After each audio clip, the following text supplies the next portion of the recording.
52세의 윤경자 씨는 남편을 일찍 여의고 혼자서 두 딸을 키워낸 강인한 여성이었습니다. 20살 때 결혼해서 32살에 홀로 남겨졌지만 그녀는 한 번도 굴복하지 않았어요. 새벽 5시에 일어나 시장에서 반찬 가게를 운영하며 딸들의 학비를 마련했고 밤늦게 집에 돌아와서도 딸들의 숙제를 봐주던 그런 어머니였습니다. 첫째 딸 수진이는 27살로 대학원에서 의학 논문을 준비하며 병원 실습도 병행하고 있었어요. 어머니의 희망이자 자랑이었던 수진이는 어릴 때부터 공부를 잘했고 의사가 되겠다는 꿈을 가지고 있었습니다. 둘째 딸 수연이는 25살로 회사에 다니며 언니와 어머니를 든든하게 뒷받침해주고 있었어요.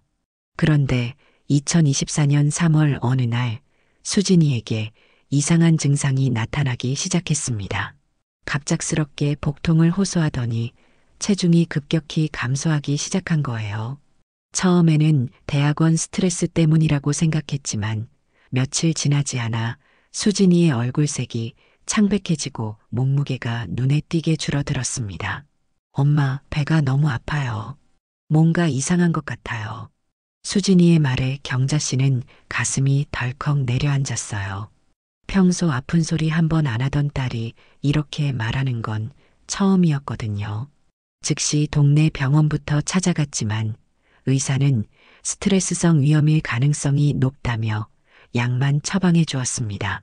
하지만 일주일이 지나도 수진이의 상태는 나아지지 않았어요. 오히려 더 심해졌습니다. 몸무게가 60kg에서 55kg으로 줄어들었고 밥을 먹어도 토하기 일쑤였어요. 경자 씨는 더 이상 참을 수 없었습니다. 수진아, 큰 병원에 가보자. 엄마가 불안해서 못 살겠다. 서울 시내의 유명한 대학병원, 그곳에서 수진이는 각종 검사를 받았습니다. 피검사, CT 촬영, MRI까지 온갖 검사를 다 받았어요. 검사비만 20만 원이 넘게 나왔지만 경자 씨는 돈이 아깝다는 생각보다 딸의 병이 무엇인지 알고 싶었습니다. 3일 후 검사 결과가 나왔어요. 담당 의사는 심각한 표정으로 경자 씨와 수진이를 진료실로 불렀습니다. 혈액암 초기 소견이 보입니다. 정확히는 급성 림프 구성, 백혈병 의심 단계예요. 그 말이 떨어지자마자 경자 씨의 머릿속이 하얗게 변했어요. 혈액암이라니, 그것도 27살 딸에게. 수진이는 얼굴이 창백해져서 말을 잇지 못했습니다. 선생님, 그게 무슨 말씀이세요? 우리 딸이 암이라고요? 네, 아직 초기 단계이니까 치료하면 완치 가능성이 높습니다. 하지만 즉시 입원해서 항암 치료를 시작해야 해요. 경자 씨는 그 자리에서 5만 원짜리 수표책을 꺼내 병원비를 선불로 냈습니다. 퇴직금으로 모아둔 3천만 원, 그것이 딸의 생명을 구할 수 있는 유일한 돈이었어요. 수진이는 그날부터 병원에 입원했습니다. 하루에 10만 원씩 나가는 병원비, 각종 검사비, 약값까지 합치면 일주일에 200만 원 가까이 들어갔어요. 경자 씨는 반찬 가게 문을 닫고 병원에서 살다시피 했습니다. 엄마, 미안해요. 제가 아파서. 무슨 소리야. 엄마가 뭐하러 있는 줄 알아? 너희들 때문에 있는 거지. 하지만 마음 한구석에서는 불안감이 자꾸만 올라왔어요. 정말 혈액암이 맞을까? 27살 딸에게 갑자기 이런 병이 생길 수 있는 걸까? 경자 씨는 밤마다 남편의 영정 앞에서 기도했습니다. 여보, 우리 수진이 좀 도와줘. 혼자 감당하기가 너무 힘들어. 항암 치료가 시작되면서 수진이의 상태는 더욱 악화되었어요. 머리카락이 빠지기 시작했고 입맛이 없어져서 하루 종일 물만 마셨습니다. 몸무게는 50kg에서 45kg으로 다시 42kg으로 계속 줄어들었어요. 선생님, 우리 딸이 너무 빨리 말라가는 것 같은데 괜찮은 건가요? 담당 의사는 항암 치료 초기에는 그럴 수 있다며 조금 더 지켜보자고 했습니다. 하지만 경자 씨의 불안감은 날이 갈수록 커져만 갔어요. 한 달이 지나고 수진이의 몸무게는 38kg까지 떨어졌습니다. 휠체어 없이는 움직일 수도 없는 상태가 되었어요. 그렇게 건강했던 딸이 뼈만 앙상하게 남은 모습을 보니 경자 씨는 미칠 것만 같았습니다. 수진이의 상태가 악화되면서 병원 측은 더욱 적극적인 치료를 권했습니다. 담당 의사는 경자 씨를 따로 불러 설명했어요. 어머님, 기존 항암제로는 효과가 제한적인 것 같습니다. 새로 나온 표적 치료제를 사용해 봐야 할 것 같아요. 표적 치료제요? 그게 뭔가요? 암세포만 골라서 공격하는 신약입니다. 기존 항암제보다 부작용은 적고 효과는 더 좋아요. 다만 비용이 좀 비싸긴 하죠. 경자 씨는 가격을 물어보고 깜짝 놀랐습니다. 한 번에 600만 원, 총 4번 맞아야 한다고 했어요. 2,400만 원이라는 거금이었지만 딸의 생명 앞에서 돈을 따질 수는 없었습니다. 그럼 그걸로 해주세요. 돈은 걱정하지 마세요. 경자 씨는 그날 밤 은행에 가서 적금을 해지하고 집까지 담보로 잡혔어요. 평생 모은 돈을 모두 쏟아부었지만 딸이 낳으면 그만이라고 생각했습니다. 첫 번째 표적 치료제를 맞은 후 수진이는 고열에 시달렸어요. 40도가 넘는 열이 사흘 동안 계속되었고 경자 씨는 밤새 찬물수건으로 딸의 이마를 식혀주었습니다. 엄마, 너무 아파요. 정말 이 치료가 맞는 건가요? 의사 선생님이 효과가 좋다고 했으니까 조금만 참아. 금방 좋아질 거야. 하지만 경자 씨 자신도 확신이 서지 않았어요. 치료를 받을수록 딸의 상태는 더 악화되는 것 같았거든요. 두 번째 표적 치료제를 맞은 후에는 수진이가 말을 제대로 하지 못하기 시작했습니다. 엄마, 말이 안 나와요. 수진이는 혀가 꼬이듯 말했어요. 평소 또박또박 말하던 딸이 갑자기 이런 모습이 되니 경자 씨는 가슴이 찢어지는 것 같았습니다. 선생님, 우리 딸이 말을 제대로 못하는데 이게 정상인가요? 담당 의사는 항암제의 일시적 부작용일 수 있다며 조금 더 지켜보자고 했어요. 그런데 이상한 건 의사가 점점 성의 없게 대답한다는 거였습니다. 세 번째 치료 후 수진이의 몸무게는 35kg까지 떨어졌어요. 키가 160cm인 여성이 35kg이라니 정말 뼈만 남은 상태였습니다. 경자 씨는 딸을 안아 올릴 때마다 깃털처럼 가벼운 몸무게에 눈물이 났어요. 수진아, 엄마가 죽을 것 같다. 정말 너무 힘들어. 엄마, 미안해요. 제가 빨리 나을게요. 네 번째 치료까지 마쳤지만 수진이의 상태는 전혀 호전되지 않았습니다. 오히려 더 심해졌어요. 이제는 침대에서 일어나는 것조차 힘들어했고 밥을 먹어도 바로 토해냈습니다. 경자 씨는 더 이상 참을 수 없었어요. 담당 의사를 찾아가서 따졌습니다. 선생님, 이게 뭔가요? 치료한다고 2,400만 원이나 썼는데 우리 딸이 더 심해졌어요. 어머님, 진정하세요. 혈액암 치료는 원래 시간이 오래 걸립니다. 조금 더 기다려 보시죠. 기다려 보라고요? 우리 딸이 죽어가는데 기다려 보라고요? 의사는 짜증스러운 표정으로 대답했어요. 그럼 다른 병원에 가보시든지 하세요. 우리는 최선을 다하고 있습니다. 그 말을 듣는 순간 경자 씨는 뭔가 잘못됐다는 확신이 들었어요. 의사라는 사람이 환자 가족에게 그런 식으로 말할 수 있을까? 지금까지 받은 치료가 정말 올바른 것일까? 그날 밤 경자 씨는 수진이 옆에 앉아서 딸의 손을 잡았습니다. 살점이 하나도 없는 앙상한 손을 보니 눈물이 주룩주룩 흘러내렸어요. 수진아, 엄마가 뭔가 잘못 판단한 건 아닐까? 정말 이 치료가 맞는 건가? 엄마, 저도 뭔가 이상한 것 같아요. 치료받을수록 더 힘들어져요. 그때 수진이의 눈에서 생기가 완전히 사라진 게 보였어요. 예전에 그렇게 반짝이던 눈빛이 지금은 흐릿하고 초점도 맞지 않았습니다. 입술은 바싹 말라 있고 얼굴은 해골처럼 움푹 들어가 있었어요. 선생님, 우리 딸 눈빛이 이상해요. 뭔가 정신이 없는 것 같아요. 간호사는 항암제 부작용으로 그럴 수 있다며 대수롭지 않게 넘겼지만 경자 씨는 점점 더 불안해졌습니다. 이제 수진이는 하루 종일 잠만 잤어요. 깨어 있을 때도 멍하니 천장만 바라보고 있었고 경자 씨가 말을 걸어도 제대로 대답하지 못했습니다. 수진아, 엄마야. 알아듣겠어? 엄마. 여기가 어디죠? 딸이 자신을 알아보지 못하는 순간 경자 씨는 정말 미칠 것 같았어요. 이게 치료의 결과라니 도대체 뭘 잘못한 걸까? 그날 밤 경자 씨는 남편의 영정 앞에서 소리내어 울었습니다. 여보, 나 정말 모르겠어. 뭘 어떻게 해야 할지 모르겠다고. 우리 수진이가 이렇게 되어 가는데. 그런 절망적인 상황에서 뜻밖의 희망이 찾아왔습니다.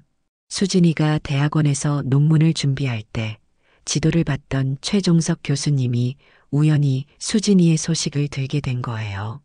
최종석 교수는 55세로 내과 전문의이자 의학 박사였습니다. 서울대 의과대학에서 30년간 학생들을 가르치며 임상 경험도 풍부한 분이었어요. 평소 수진이의 성실함과 열정을 높이 평가했던 교수님은 수진이가 혈액암 진단을 받고 치료 중이라는 소식을 듣고 깜짝 놀랐습니다. 수진이가 혈액암이라고? 그게 정말인가? 최 교수는 바로 경자 씨에게 전화를 걸었어요. 어머님, 저는 수진이 지도교수 최종석입니다. 수진이 상태가 어떤가요? 교수님, 저희 딸이 너무 힘들어하고 있어요. 치료받은 지 석 달이 됐는데 오히려 더 심해졌어요. 최 교수는 경자 씨의 자세한 설명을 들으면서 점점 의심스러워졌습니다.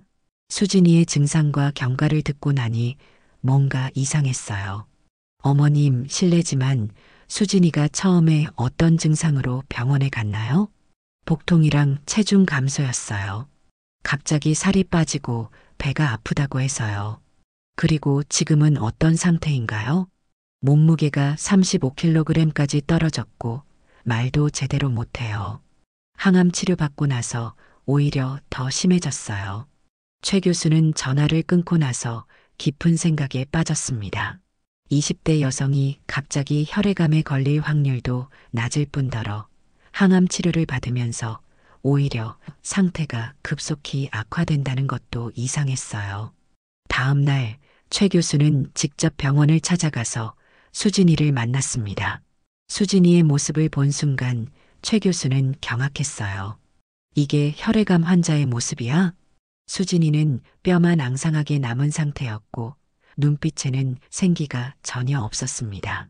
말을 걸어도 제대로 대답하지 못했고 손발이 떨리고 있었어요. 최 교수는 경자 씨를 따로 불러 진지하게 말했습니다. 어머님, 제가 보기에는 이게 혈액암 증상이 아닌 것 같습니다. 네, 그게 무슨 말씀이세요? 혈액암 환자라면 항암 치료를 받으면서 어느 정도 호전되는 모습을 보여야 하는데 수진이는 오히려 더 심해졌어요. 그리고 신경계 증상도 보이고 있고요. 경자 씨는 희망과 혼란이 동시에 밀려왔어요. 그럼 우리 딸이 혈액암이 아니라는 말씀이세요? 확실하지는 않지만 다른 검사를 해봐야 할 것 같습니다. 제가 아는 연구병원에서 정밀 검사를 받아보시는 게 어떨까요? 최 교수는 자신이 오랫동안 협력해온 연구병원을 추천했습니다. 규모는 작지만 최신 장비를 갖추고 있고 무엇보다 진단에 신중하기로 유명한 곳이었어요. 어머님, 거기 원장님이 제 대학 후배입니다. 제가 연락해서 수진이를 잘 봐달라고 부탁해 볼게요. 경자 씨는 마지막 희망을 걸고 수진이를 그 연구병원으로 옮겼습니다. 구급차비만 15만 원이 나왔지만 이제는 돈이 문제가 아니었어요. 연구병원의 박민수 원장은 수진이를 보자마자 고개를 갸웃했습니다. 이상하네요.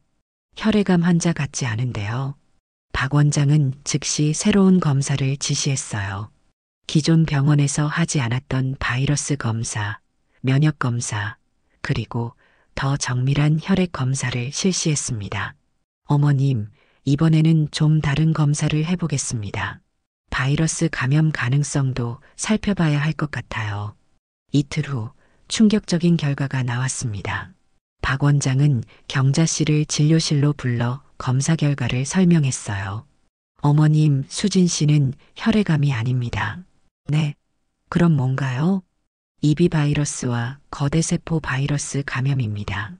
심각한 바이러스 감염이에요. 경자 씨는 그 말을 듣고 한동안 말을 잇지 못했어요. 혈액암이 아니라 바이러스 감염이라니.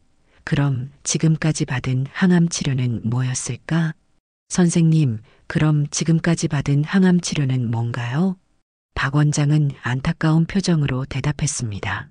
바이러스 감염에 항암제를 투여한 겁니다. 그래서 수진 씨의 면역력이 더욱 떨어지고 상태가 악화된 거예요. 그럼 우리 딸이 나을 수 있나요?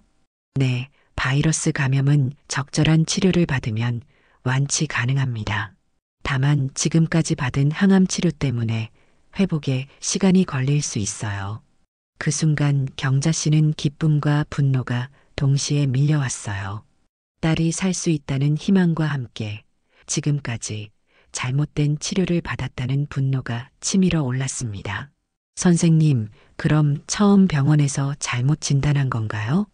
네, 명백한 오진이었습니다. 이비 바이러스와 거대세포 바이러스 감염은 증상만 제대로 보면 충분히 진단할 수 있는 질환이에요. 박 원장은 즉시 수진이의 치료를 시작했습니다. 항바이러스제와 면역 증강제를 투여하고 영양 보충을 위한 수액 치료도 병행했어요. 어머님, 이제부터는 희망을 가지셔도 됩니다. 수진 씨는 반드시 회복될 거예요. 올바른 진단을 받고 적절한 치료를 시작한 지 일주일 만에 수진이에게 놀라운 변화가 나타났습니다. 항바이러스 치료를 받자 고열이 내리기 시작했고 며칠 후에는 말도 조금씩 또렷해졌어요. 엄마, 오늘은 머리가 좀 맑은 것 같아요. 수진이가 몇 달 만에 제대로 된 문장을 말하는 것을 듣고 경자 씨는 눈물을 펑펑 쏟았습니다. 하지만 기쁨도 잠시, 마음속에는 걷잡을 수 없는 분노가 치밀어 올랐어요. 도대체 그 병원에서 우리를 뭘로 본 거야? 경자 씨는 그날 밤 최종석 교수에게 전화를 걸었습니다. 교수님, 정말 감사합니다. 교수님 아니었으면 우리 딸 죽을 뻔했어요. 다행히 빨리 발견해서 다행입니다. 그런데 어머님, 이런 의료사고를 그냥 넘어가시면 안 됩니다. 의료사고요? 네, 명백한 오진이고 부적절한 치료였어요. 수진이가 받은 피해에 대해서 병원 측이 책임을 져야 합니다. 최 교수는 경자 씨에게 법적 대응을 권했어요. 하지만 경자 씨는 망설였습니다. 교수님, 저 같은 사람이 큰 병원을 상대로 소송을 한다고 이길 수 있을까요? 어머님, 이건 이길 수 있는 싸움입니다. 증거가 명확해요. 그리고 이런 일이 다른 환자들에게도 일어나면 안 되지 않겠어요? 며칠 후 경자 씨는 최 교수와 함께 처음 병원을 찾아갔습니다. 담당 교수를 만나 따졌지만 돌아온 답변은 황당했어요. 저희는 당시 검사 결과에 따라 최선의 치료를 했습니다. 최선의 치료요? 우리 딸이 죽을 뻔했는데요. 김성호 교수는 58세로 혈액내과 과장이었습니다. 20년 넘게 이 병원에서 근무하며 권위적인 성격으로 유명했어요. 진단이라는 것은 의사의 전문적 판단에 따르는 겁니다. 결과적으로 다른 진단이 나왔다고 해서 우리가 잘못했다고 볼 수는 없어요. 최 교수가 끼어들었습니다. 김 교수님, 이비 바이러스 검사도 안 하고 혈액암이라고 진단한 게 맞나요? 그때 혈액 수치상 그럴 가능성이 높았으니까 그렇게 진단한 거 아닙니까? 그럼 환자가 악화되는데도 계속 항암제를 투여한 이유는 뭔가요? 김 교수는 점점 말이 거칠어졌어요. 선생님도 의사시면 아시잖아요. 치료라는 게 항상 예상대로 되는 건 아니에요. 경자 씨는 더 이상 참을 수 없었습니다. 예상대로 안 된다고요? 우리 딸이 35kg까지 빠져서 죽을 뻔했는데 그게 예상대로 안 된 거라고요? 어머님, 진정하세요. 결과적으로 수진 씨가 회복되고 있지 않습니까? 그 말을 듣는 순간 경자 씨는 정말 화가 머리끝까지 났어요. 결과적으로 회복되고 있다고요? 그건 다른 병원에서 제대로 치료받아서 그런 거 아닌가요? 김 교수는 자리에서 일어나며 말했습니다. 더 이상 할 말이 없습니다. 불만이 있으시면 적절한 절차를 밟으세요. 병원에서 나오면서 경자 씨는 결심했어요. 교수님, 고소하겠습니다. 이런 식으로 환자를 대하는 병원을 그냥 둘 수는 없어요. 최 교수는 의료사고 전문 변호사를 소개해 주었습니다. 이준호 변호사는 42세로 10년 넘게 의료사고만 전문으로 다뤄온 베테랑이었어요. 어머님, 일단 모든 의무 기록을 확보해야 합니다. 그리고 다른 병원의 진단서도 필요하고요. 이 변호사는 꼼꼼하게 사건을 분석했습니다.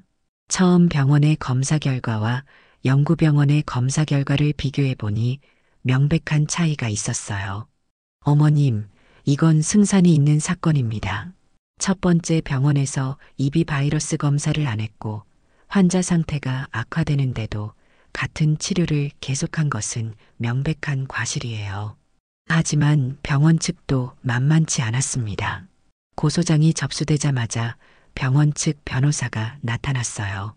환자 측이 과도한 요구를 하고 있습니다. 오히려 저희 병원과 의료진의 명예를 훼손하고 있어서 역고소를 검토하고 있습니다. 병원 측은 진단은 의사의 전문적 판단 영역이라며 결과가 다르게 나왔다고 해서 처음 진단이 잘못되었다고 볼 수 없다고 주장했어요. 경자 씨는 점점 지쳐갔습니다. 수진이 돌보기도 힘든데 법정 싸움까지 해야 하니 몸과 마음이 모두 한계에 달했어요. 교수님, 제가 이길 수 있을까요? 너무 힘들어요. 어머님, 포기하시면 안 됩니다. 수진이를 위해서도 다른 환자들을 위해서도 끝까지 가야 해요. 최 교수는 학계 동료들을 통해 자문을 구했습니다.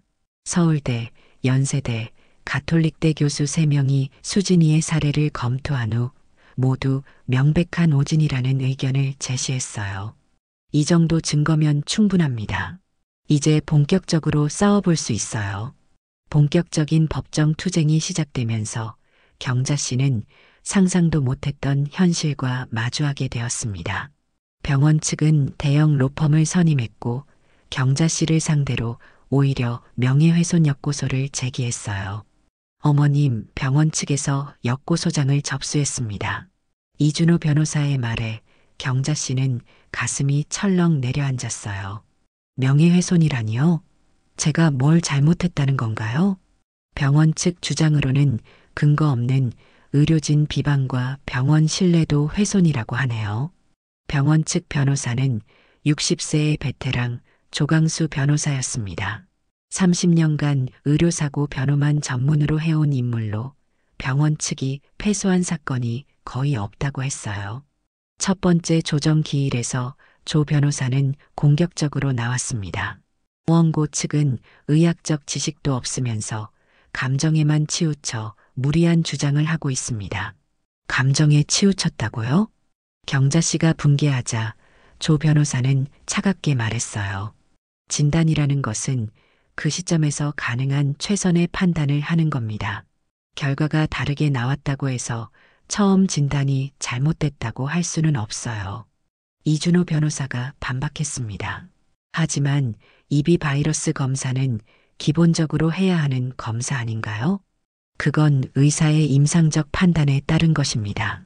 법원이 의사의 전문적 판단을 함부로 평가할 수 없어요. 조정은 결렬되었고 본격적인 재판이 시작되었습니다. 병원 측은 의료계 거물급 인사들을 증인으로 세웠어요. 환자의 초기 증상과 혈액 검사 수치를 볼 때 혈액암 의심 진단은 합리적이었습니다. 서울 시내 유명 대학병원 혈액내과 과장이 증언했어요.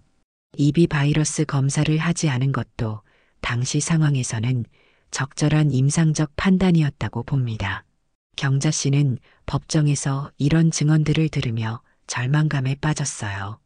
의사들끼리 서로 감싸주는 것처럼 보였거든요.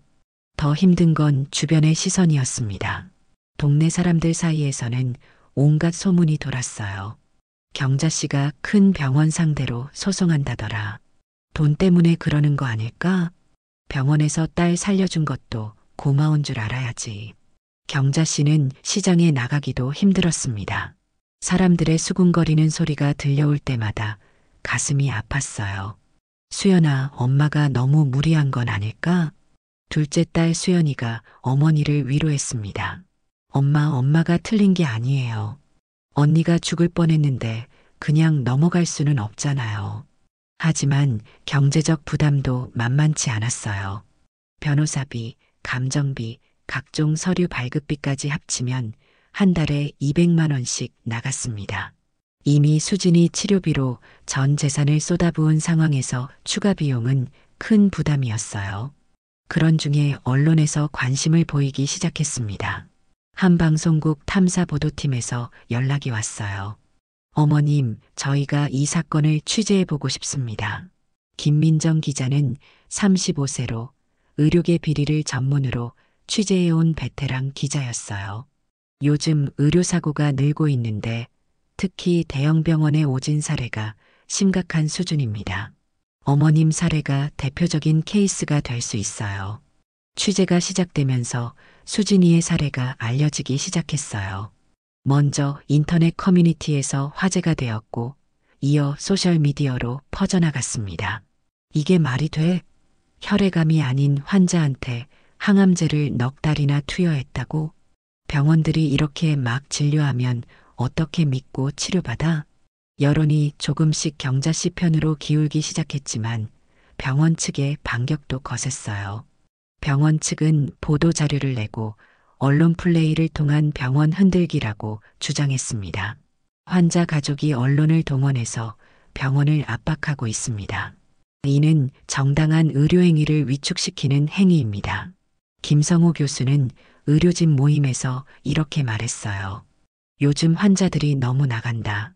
조금만 결과가 안 좋으면 바로 의료사고라고 소송하려 든다. 이런 상황에서 경자 씨는 심리적으로 더욱 위축되었어요. 정말 자신이 과도한 요구를 하는 건 아닐까 하는 의심도 들었습니다. 교수님, 제가 너무 무리하는 건 아닐까요? 최종석 교수가 단호하게 말했어요. 어머님, 절대 그렇지 않습니다. 이건 명백한 의료사고예요. 포기하시면 안 됩니다. 그러던 중 수진이의 상태가 조금씩 호전되기 시작했어요. 체중이 42kg까지 늘었고 말도 훨씬 또렷해졌습니다. 하지만 여전히 기력이 부족했고 기억력에도 문제가 있었어요. 엄마, 제가 언제 졸업하기로 했었죠? 수진아, 너 내년 2월에 졸업 예정이었어. 아, 맞다. 요즘 기억이 자꾸 흐릿해져요. 항암제 후유증으로 인한 기억력 저하와 집중력 부족은 여전했습니다. 수진이는 다시 논문을 쓰려고 했지만 1시간도 집중하기 어려웠어요. 재판은 6개월째 계속되었고 양쪽의 공방은 더욱 치열해졌습니다. 경자 씨는 매주 법정에 나가면서 점점 지쳐갔지만 포기할 수는 없었어요. 여보, 나 정말 힘들어. 그래도 끝까지 해야겠지? 경자 씨는 매일 밤 남편의 영정 앞에서 하루 있었던 일을 이야기했습니다. 재판이 1년째 계속되면서 상황이 전환점을 맞기 시작했습니다. 최종석 교수가 결정적인 증거를 찾아낸 거예요. 어머님, 이번에는 정말 확실한 증거를 확보했습니다. 최 교수는 수진이의 치료 전후 의료 영상을 꼼꼼히 분석했어요. 처음 병원에서 촬영한 CT와 MRI 그리고 연구병원에서 촬영한 영상을 비교해 보니 놀라운 사실이 드러났습니다. 어머님, 이걸 보세요. 수진이의 림프절, 비대 양상이 혈액암과는 전혀 다릅니다. 최 교수는 컴퓨터 화면에 두 영상을 나란히 띄워놓고 설명했어요. 혈액암이라면 림프절이 균등하게 커져야 하는데 수진이는 특정 부위만 국소적으로 비대되어 있어요. 이건 전형적인 바이러스 감염 소견입니다. 더욱 중요한 건 바이러스 수치 변화였습니다. 연구병원에서 실시한 정밀 검사 결과 수진이의 EB 바이러스 수치는 정상의 20배, 거대세포 바이러스 수치는 15배나 높았어요. 이 정도 수치라면 처음 병원에서도 충분히 발견할 수 있었을 겁니다. 기본적인 바이러스 검사만 했어도 말이에요. 최 교수는 전국의 감염내과 전문의들에게 자문을 구했습니다. 서울대 감염내과 이철민 교수, 연세대 바이러스학과 박상진 교수, 가톨릭대 진단검사의학과 정현주 교수 모두 같은 의견이었어요. 이 정도 바이러스 수치라면 초기 진단 시점에서도 반드시 검출되었을 것입니다. 이철민 교수는 더욱 구체적으로 지적했어요. 환자의 초기 증상인 발열, 림프절 비대, 체중 감소는 EB 바이러스 감염의 전형적인 증상입니다. 혈액암보다는 바이러스 감염을 먼저 의심했어야 해요. 이준호 변호사는 이 자문 의견서들을 법정에 제출했습니다. 3명의 교수 모두 명백한 진단 오류라고 단언했어요. 가장 결정적인 증거는 항암 치료 과정에서의 의료진 대응이었습니다. 최 교수는 수진이의 의무 기록을 면밀히 분석한 결과 충격적인 사실을 발견했어요. 어머님, 이걸 보세요. 수진이가 항암 치료 시작 2주 후부터 이미 백혈구 수치가 급격히 떨어지기 시작했어요. 의무 기록에 따르면 수진이의 백혈구 수치는 정상 범위인 4,000에서 5,000 사이에서 2,000 이하로 급락했습니다.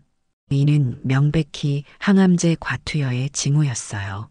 정상적인 혈액암 환자라면 항암 치료 후 백혈구 수치가 일시적으로 떨어져도 곧 회복되어야 합니다. 하지만 수진이는 계속 떨어지기만 했어요. 더욱 심각한 건 담당 의료진이 이를 알고도 치료를 계속했다는 점이었습니다. 의무 기록에는 백혈구 감소 지속되나 치료 계속이라고 기록되어 있었어요. 이건 명백한 의료 과실입니다. 환자 상태가 악화되는데도 같은 치료를 고집한 거예요. 최 교수는 항암제 투여량도 분석해 봤습니다. 수진이가 받은 항암제 용량은 체중 대비 표준 용량보다 10% 이상 많았어요. 체중이 38kg까지 떨어진 상황에서도 원래 체중 기준으로 용량을 계산했습니다. 이는 명백한 과투여예요. 이준호 변호사는 이 모든 증거를 정리해서 의료진의 중과실 입증 자료로 법정에 제출했습니다. 재판부도 이제 분위기가 달라졌어요. 이전까지는 병원 측에 우호적이었던 재판장도 증거를 보고 나서는 표정이 심각해졌습니다. 피고 측은 환자의 백혈구 수치가 지속적으로 감소하는데도 왜 같은 치료를 계속했는지 해명해 주시기 바랍니다. 병원 측 조강수 변호사는 당황했어요. 지금까지 이런 구체적인 의학적 증거에 직면한 적이 없었거든요. 재판장님, 이는 의사의 임상적 판단에 따른 것입니다.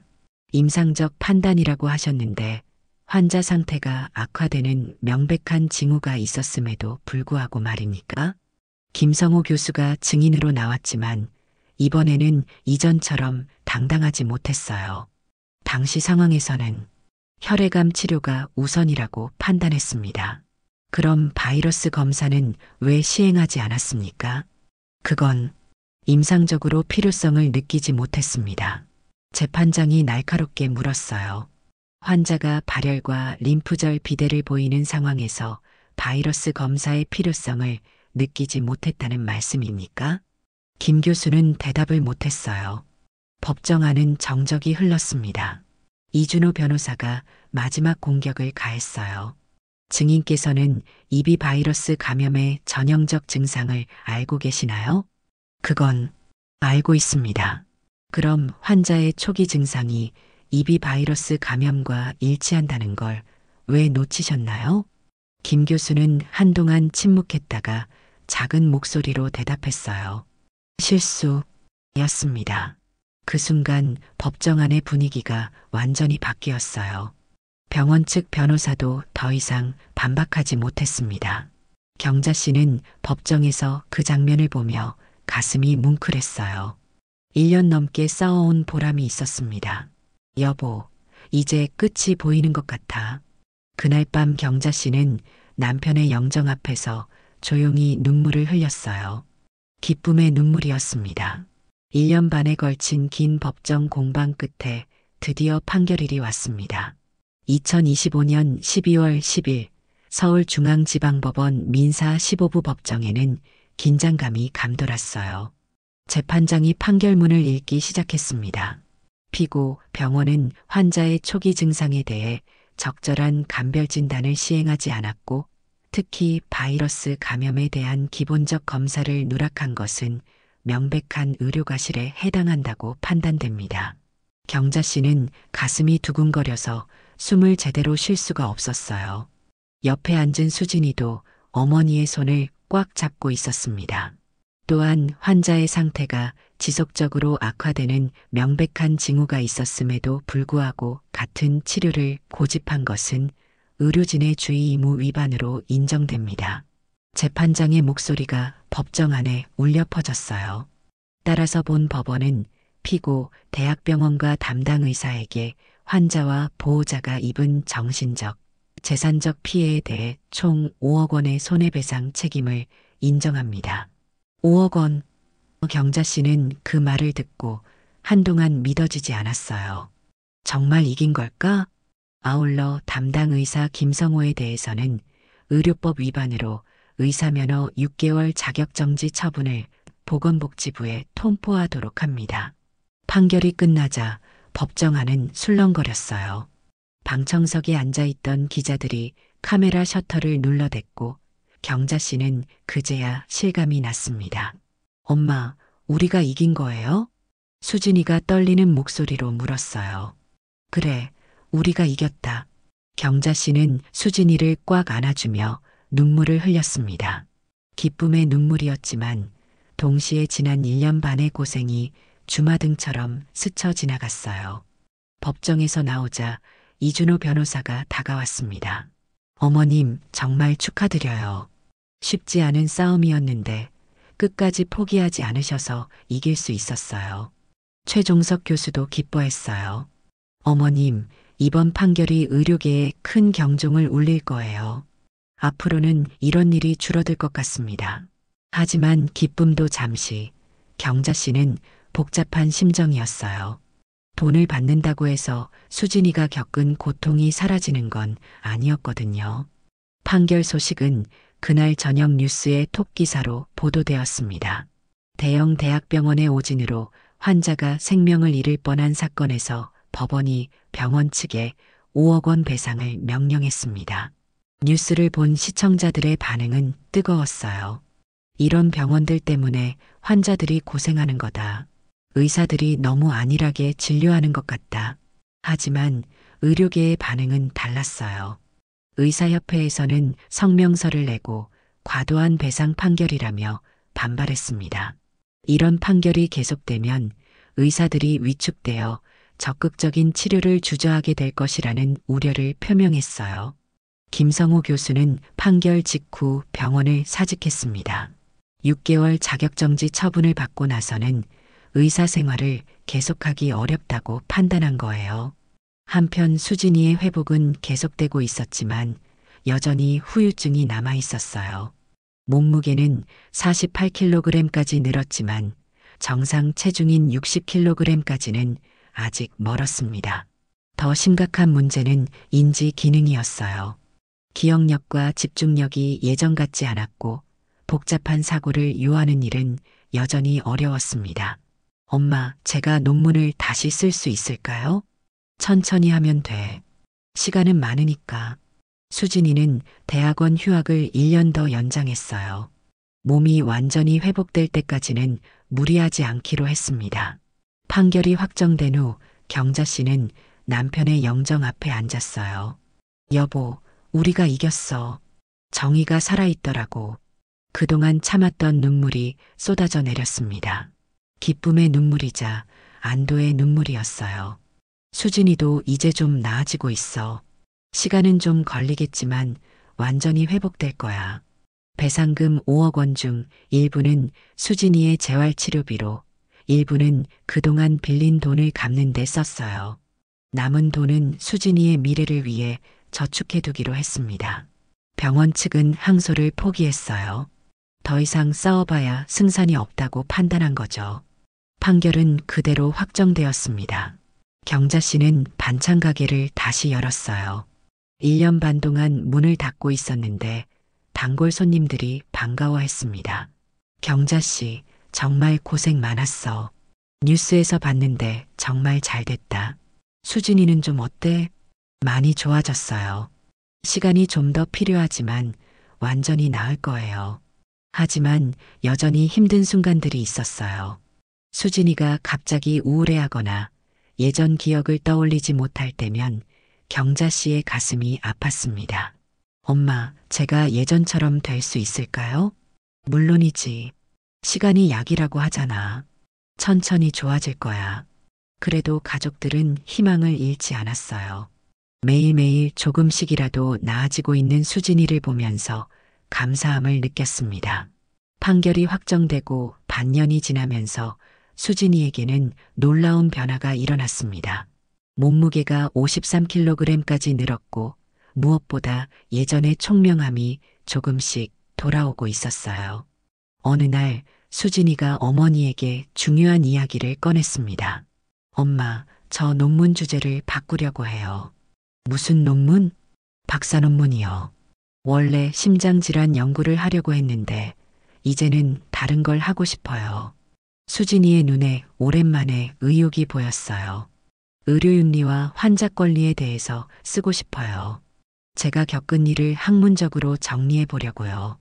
최종석 교수는 수진이의 결정을 적극 지지했습니다. 수진아, 정말 좋은 생각이야. 내가 직접 경험한 일이니까 더욱 의미 있는 연구가 될 거야. 수진이는 천천히 자료를 모으기 시작했어요. 하루에 2~3시간씩만 연구하면서 무리하지 않았습니다. 집중력이 예전만 못해서 오래 앉아있기가 힘들었거든요. 의료진과 환자 간의 소통 부재가 의료사고로 이어지는 경우에 대한 실증 연구. 이것이 수진이가 정한 논문 제목이었어요. 자신의 경험을 바탕으로 하되 객관적이고 학술적인 접근을 하려고 했습니다. 한편 경자 씨도 새로운 일을 시작했어요.